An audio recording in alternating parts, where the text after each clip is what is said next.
Hi team, good to see you. We discovered we've been working with our Gemini and the like over the last little while, and I was working with Gemini DeepSeek.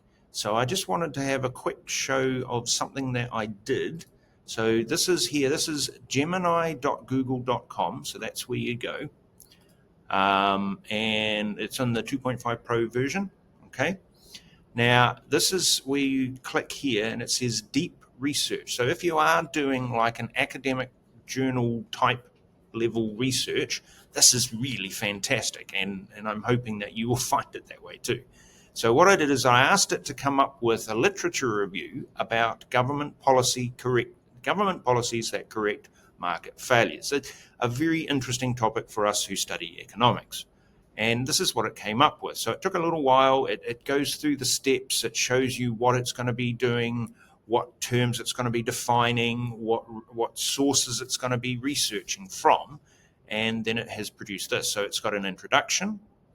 And I've read through all of this. And although the language is obviously much more academic, it is very good. It's written incredibly well.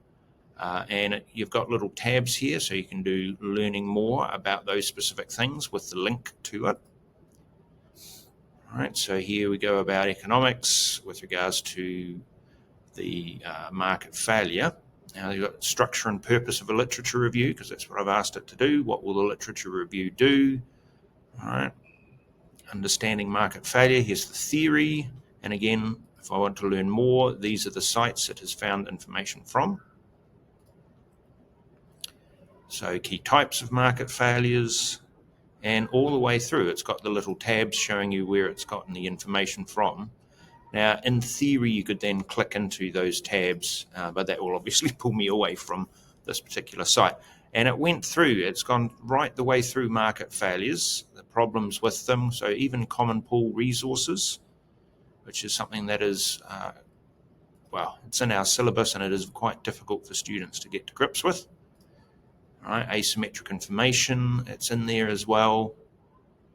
Monopolies, so market power, natural monopolies, and it's got here like a table that you can use with regards to policies that try to correct those particular externalities. How far does the table go? Just to there. And then here we go, what are the instruments? What do they use? So explanations about all of those, and again, where did it find the information from? One thing I'm noticing is that it's not thus far finding information. It's that they're pretty much websites, a lot of them. The good old savemyexam.com site, for example. But when you get all the way to the end, so it does cap and trade, which is really good. Scroll all the way down to the end. Explanations, evaluating the effectiveness. This is one of the key skills that students need to be able to do. So from me as a teacher, this is really significant that I can get this to this level, right, which is really awesome. And then if I scroll further through, right, and it's got examples in there, I would check on those examples, those references. If I scroll all the way to the bottom, just to show you just how far this goes, look at it all. But when you get all the way to the bottom, it's actually got the references there for you. There's your conclusions. It's actually got a good conclusion there. No single policy instrument is better. All right. Now, this would be here references, and in theory, it's supposed to do it to APA version 7, because that's what we use with our students. But when I scroll through, it looks okay. There's the direct link to the site. Now, these are actual articles, these ones, OECD research.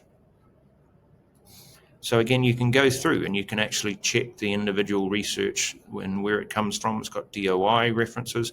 It has reference to crash course video.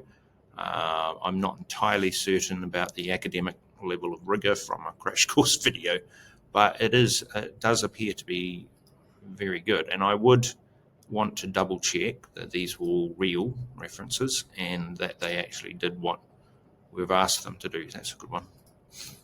All right. So I thought I would just show you what is possible these days for higher level academic research. Now, what I can do over here with the export button, I can export it to Google Docs, and I can also obviously copy the content. Over here it says I can create something with. Now, if I click on this, I can create a web page with this information. Apparently, I can create an infographic. Now, that's something I haven't tried yet.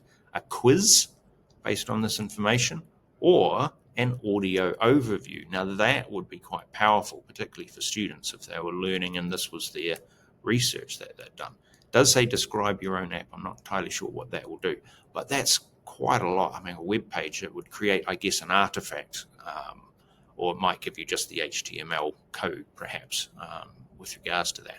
But this is where things are going, and so I'm absolutely thrilled with this. And the fact that I can then copy this, I can provide it as an academic level of research for my students so that they can actually see. So those higher level learners who are looking into things like the cap and trade model are actually able to see research that's been done on those very systems. And that's really cool. Whereas they might not otherwise have that as an opportunity.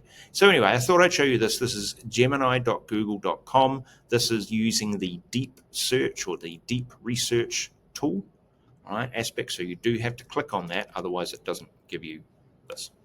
All right, and it will ask you what you want it to do, and it will then, there's quite a process that it goes through with regards to what it's going to look for and what it's going to do. All right, okay, thank you, team. I will sign off here. Hei kōrera, have a fantastic day. Please remember to like and subscribe. That is always helpful for those good old YouTube algorithms. Bye. Hei kōrera.